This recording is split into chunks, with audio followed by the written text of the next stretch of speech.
ولله الحمد الله أكبر الله أكبر لا إله إلا الله الله أكبر لله الحمد কই ঈদ মোবারক কই ঈদ মোবারক আল্লাহু আকবার লা ইলাহা ইল্লাল্লাহ আল্লাহু আকবার লিল্লাহিল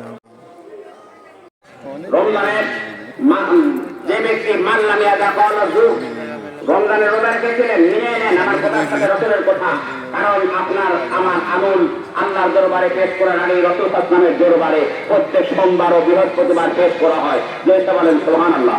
কথার আবার শোনেন, রসুল বলেছেন আল্লাহর দরবারে বান্দার আমল দেওয়ার আগে আমাকে সোমবার এবং বৃহস্পতিবার ইয়ামুল ইসনাইনে ওয়ায়ামুল খামিসে আরবি শব্দ সোমবার আর বৃহস্পতিবার মাগদার আমলগুলো আল্লাহর দরবারে পেশ করা হয়। তার আগে আমাকে দেখায় বলা হয় এই যেন আপনার উম্মতের কাজ দেখেন, যে যে দিনের জন্য যে ইসলামের জন্য দাঁত ভেঙেছিলেন, যে ইসলামের জন্য তায়েফের ময়দানে পাথর খেয়েছিলেন, আজকে সেই উম্মতের অবস্থা দেখেন, এই রসুল দেখেন আর কাঁদেন। আমার ভাইরা, এই জন্য রসুল ইসলামের এই যে আপনার আমার যে আমলটা, এইটা কিন্তু রসুলকে আগে দেখান হচ্ছে। রসুল ইসলাম যখন দেখে যে এই অবস্থা, তাহলে কি হবে? এই জন্য ভাই প্রত্যেক সোমবার ও বৃহস্পতিবার রসুল কিন্তু রোজা রাখতেন। এই কারণেই রসুল জানা সত্ত্বেও আমার মন বলে, যারে ভাই ওই যে পাশের বাড়ির ওই লোকটা কত অন্যায় করতেছে, তারপরও তো আল্লাহ না খাকি রাখছে, আর তুই একজন হুজুর মানুষ, তুই একজন মৌলানা মানুষ, তোর ভাই ভাত নাই, যে দিকে অন্যায় কর। মনটা বলে, বলার পরে লোকটা তখন বলে ঠিক আছে এই কাজটা না হয় করিয়ে ফেলে। আল্লাহ বলছেন না, নকশে লাউয়া মাইলে তোমার যেখানে খানিক পরে আবার বলবে না না না এটা ঠিক হবে না।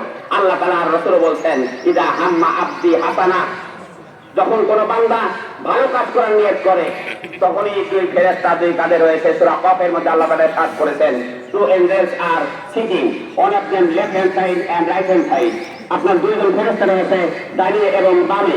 এই দুই ফেরেশতা আপনার আমার আমল লেখে, লেখার সময় বলে যে এই যে বান্দাটা এই কাজ করেছে, ফেরেশতা বলে আল্লাহ লিখবো ও তো অন্যায় করতে চাইলো, ও চাইলো অমুকের গাছের ফল পারবে, অমুক অন্যায় করবে, এই করবে এই করবে। আল্লাহ বলেন লা তাকতুব, নট রাইটিং, লেখো না, দেখা যায় আমার বান্দা এটা কাজ করে কিনা। শেষ পর্যন্ত যখন এসে যায় মুখের কাছে নেয়, হাত দিয়ে ধরে, হাত তাইজা পাতা সাপিয়া দা, হাদিস থেকে শব্দগুলো বলছি, হাত তাইজা পাতা সাপিয়া দাহু, ইয়াদান মানে হাত, বাতাসা মানে ধরে, যখন কোন ধরে হাত দিয়া, ফেরেশতা বলে আল্লাহ এবার লিখবো। আল্লাহ বলেন না এখনো লেখো না, দেখে আমার বান্দা কি করে। মুখের কাছ নিয়ে মুখে হা করে, আল্লাহ বলে এখন লিখবো। আল্লাহ বলেন না দেখি আমার বান্দার তো গলত করণ করে আগ পর্যন্ত সুযোগ আছে, গোলার ভিতর দিয়ে যদি সে ফেলে দেয় তাহলে পারে কি হবে। এই জন্য বান্দা আগেই লেখো না, ওই ফেরেশতারা আমার ওই বান্দার পাপ লেখো না। করতে করতে যখন সে গিলে ফেলে আল্লাহ বলেন তখন লেখো একটা পাপ। দুইটা বলেন সুবহানাল্লাহ, কটা পাপ লেখো?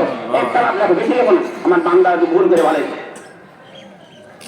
আবু বকর সিদ্দিক ইসলামের প্রথম খলিফা, সাথে হযরত ওমর, পরবর্তী সময় দ্বিতীয় খলিফা, দুইজনে এসেছেন এক জায়গায়।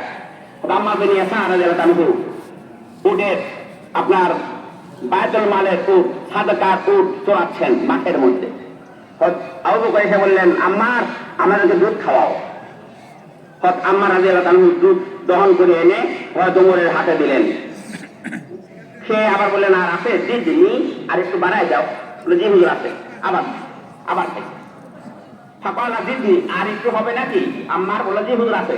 আবার হয়তো আবু বকর তিনবার খাইছেন ওই দুধ।